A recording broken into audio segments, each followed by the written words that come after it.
आजको भिडियो चाहिँ 2027 इन्टेकमा भर्तीको तयारी गर्न आउने भाइहरूको लागिरहेको छ है त।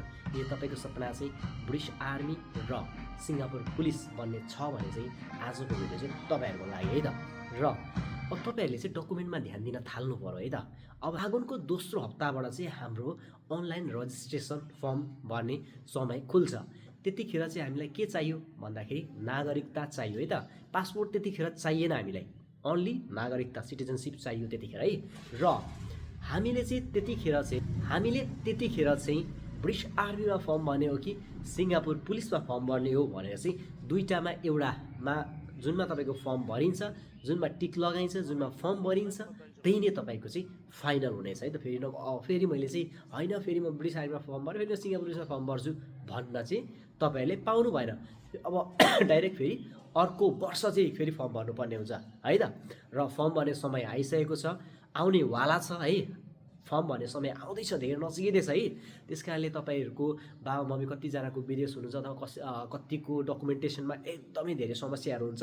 तपाईँहरूले चाहिँ यही वर्ष 1 साल जान्छ फेरि म अर्कोचोटि गर्छु भनेर हुँदैन।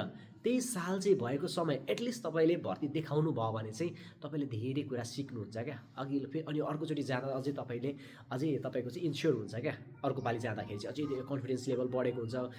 धेरै कुरा गर्नु भएन भने पनि होइन मेरोसँग 2 चोटि समय छँदैछ नि भनेर घर चाहिँ नबस्नु है त। यसपालि नै तपाईँहरू भेट्नु होला। तपाईँहरूको उमेर पुगेको छ भने 65 साल 8 महिना 15 गतेसम्मले यसपालि भेट्न पाइन्छ।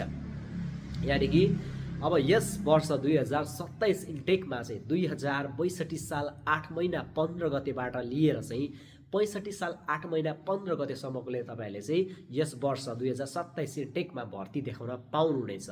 यदि तपाईँ चाहिँ त्यस उमेर समूहमा हुनुहुन्छ भने चाहिँ तपाईँहरूले चाहिँ जसले चाहिँ डकुमेन्ट बनाउनु भएको छैन भने चाहिँ तपाईँहरूले डकुमेन्ट बनाउनु होला। र कतिजनाले नागरिकता बनाउनु भएको छैन भने चाहिँ तपाईँले चाहिँ एकचोटि मसँग सम्पर्क पनि गर्नु होला एकचोटि है त। तपाईँको लागि धेरै हेल्पफुल हुनेछ। म भनिदिने छु तपाईँलाई यसरी यो तरिकाले गर्नु, अथवा धेरै मिस्टेकहरू हुन्छन् तपाईँहरूले डकुमेन्टहरू बनाउँदाखेरि है त। त्यस कारणले गर्दाखेरि एकचोटि सम्पर्कमा आउनु होला र डकुमेन्ट बनाउनु होला। र 2027 इन्टेकमा भर्ती भिड्ने भाइहरूलाई चाहिँ अल द बेस्ट भन्न चाहन्छु होइन। भर्खरै पास आउट पनि भइसकेका छन् होइन, कसम परेड पनि खाइसकेका छन् भने युके जाने तयारीमा छन् होइन। हाम्रो भाइहरू लक्की है चाहिँ अघिल्लो वर्ष चाहिँ 274 जना गएका थिए भने यस वर्ष 323 जना भर्ती भएर जाँदैछन् हो। यसरी नै अर्को वर्ष फेरि कोटा बढेर आउँछ भन्ने पनि कुरा छ भने मेडिकलमा हल्का चेन्जेस पनि आएको छ। फेरि खुट्टाको हाइपर एक्सटेन्सन नाप्ने पनि भन्नेको कुरा छ। अगाडि त हातको मात्र हाइपर नापिन्थ्यो भने अब चाहिँ हाइपर एक्सटेन्सन भनेर खुट्टाको पनि नापिने आएको छ। फेरि अब च्यालेन्ज पनि हुनसक्छ। अब कतिपय कुराहरू अस्ति फाइनल फेस गरेका भाइहरूको चाहिँ खुट्टामा पनि समस्या थियो नि त तर त्यहाँबाट पनि खुट्टा चाहिँ घट्छ है फेरि। त्यस कारणले गर्दा अबको रहेको सेलेक्सन चाहिँ अलिकति टफ छ है। फेरि टफ छ भाइहरू है।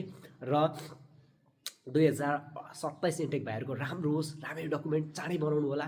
र फागुनको दोस्रो हप्ताबाट चाहिँ अनलाइन रेजिस्ट्रेसन फर्म भरिनेछ। यदि फर्म भर्नु परेमा चाहिँ मलाई सम्पर्क गर्न सक्नुहुनेछ है त।